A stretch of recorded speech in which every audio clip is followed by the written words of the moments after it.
ఇప్పుడు ఎలక్షన్ 30 ఎలక్షన్లో ఎవరు మా ఇటైనా సార్ వెళ్తారు కంపల్సరీ. అది కంపల్సరీ రూపాయలు ఇచ్చి కేసీఆర్ ఇచ్చింది అనుకో, నేను కేసీఆర్ చేయన్నా మా ఇటైనా సార్కి ఇస్తున్నాను. ఎన్నో హెల్ప్ చేసిండు అన్న, చెప్పలే అని అన్ని గుర్తు టైం మీద గుర్తు రావు, కానీ సార్ మాత్రం ఎన్నో చేసిండు. పేదలకు మాత్రం సపోర్ట్గా ఉన్నదంటే మాకు అది ఇటైనా సార్ అని 100 పాలు చెప్తానని అయితే మనస్ఫూర్తిగా చెప్తానా.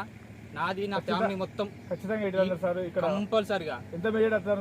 ఎంత అంటే ఆయన ఎంత అంటే చెప్పలేడన్న, సార్ మాత్రం గెలుపు మాత్రం ఖాయమని నేనైతే 100 పాలు చెప్తాను. సార్ కోసం చెయ్యి కోసుకున్నది ఏది కోసుకున్నా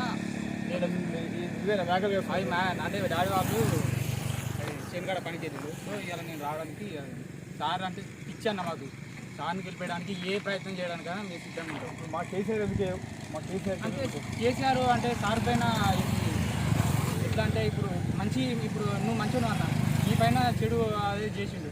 అలాంటప్పుడు ఆయన ఎట్లా చేస్తాం నా మంచి పేరు, అరే ప్రజలకు ఎన్నో సేవలు చేసిండు. అరే చేసి ఇక్కడ మన కౌన్పూర్ స్కూల్ కేసీఆర్ ప్రభుత్వం మీ మేకలు గొర్రెలేదా ఇచ్చిందన్న. ఇప్పుడు ఇప్పుడు నువ్వు మంచోనివి, నీ మీద నీ బురద వెళ్తే నేను ఎట్లా నమ్మగలుగుతా? నేను మంచోని, ఇప్పుడు నా మీద నా బురద వెళ్తే నీ మీద నా కోపం వస్తా రాదా? మంచోళ్ళ మీద ఎప్పుడు అలాంటివి చేయద్దు, అంతేనా కదా? ఇట్లా సార్ ఎన్నో చేసిందన్న, నిజంగా ఇది తెలియని కూడా. మన ఇంట్లో 6 రోడ్లు ఉన్నాయి, 6 రోడ్లు ఖచ్చితంగా పక్కా అన్న. 100 మా కేసీఆర్ కేసీ 2 లేదన్న, పక్కనే ఈడడానికి సార్కి అయితే బరాబర్ అవుతాను. ఎందుకంటే సార్ మీద చాలా ఇవ్వాలి అన్న. మా కమలపూరి అన్న, మా సార్ని కమలపూరి, మాది వంగపల్లి కాబట్టి సార్ని కూడా అప్పుడే కలిసేస్తాను. కమలపూర్ చాలా మంది కూడా టీఆర్ఎస్ కలిసి టీఆర్ఎస్ పార్టీ ఉంటారు. ఏ ఉండపోని అన్న, మేమైతే ఈ దగ్గర సార్ని గెలిపించుకున్న బాధ్యత మాది.